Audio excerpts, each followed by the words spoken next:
tous, merci à French Press USA de me donner l'occasion de vous parler de mon roman qui paraîtra aux éditions Héloïse d'Ormesson le 28 août.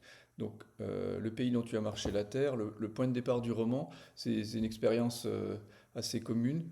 Euh, Tout part d'une photo de classe, hein, vous en avez dans vos tiroirs, j'en ai évidemment dans mes tiroirs aussi.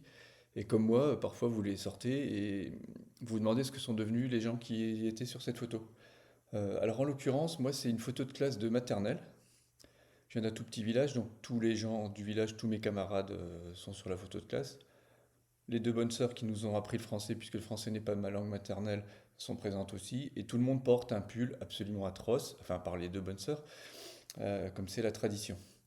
Et en regardant cette photo, je me suis aperçu qu'il manquait une personne, un ami d'enfance, quelqu'un dont j'étais très très proche, qui n'était pas présent à la séance photo et dont la vie par la suite a été une espèce de succession d'absences puisqu'il s'est très vite déscolarisé, il n'a jamais travaillé et il a terminé sa vie d'une façon assez triste et dramatique puisqu'il est mort d'un AVC le jour de son anniversaire, tout seul dans une maison où il vivait en solitaire depuis des années, une maison qui tombait littéralement en ruine.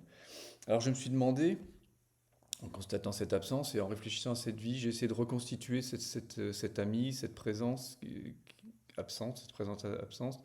Euh, et donc à partir du travail de mes mémoires, c'est pas une enquête, j'ai pas travaillé dans des archives, etc. J'ai essayé de le faire renaître en fait. C'est aussi un travail autour de la question de ces figures de personnes, des gens de peu et des gens de rien, je mets beaucoup de guillemets, qui disparaissent et tombent un petit peu dans les oubliettes de l'histoire, la grande et la petite. Donc voilà. J'espère que vous aurez envie enfin que je vous aurai donné envie de lire ce livre et qui vous apportera l'émotion que moi j'ai pu ressentir à l'écrire.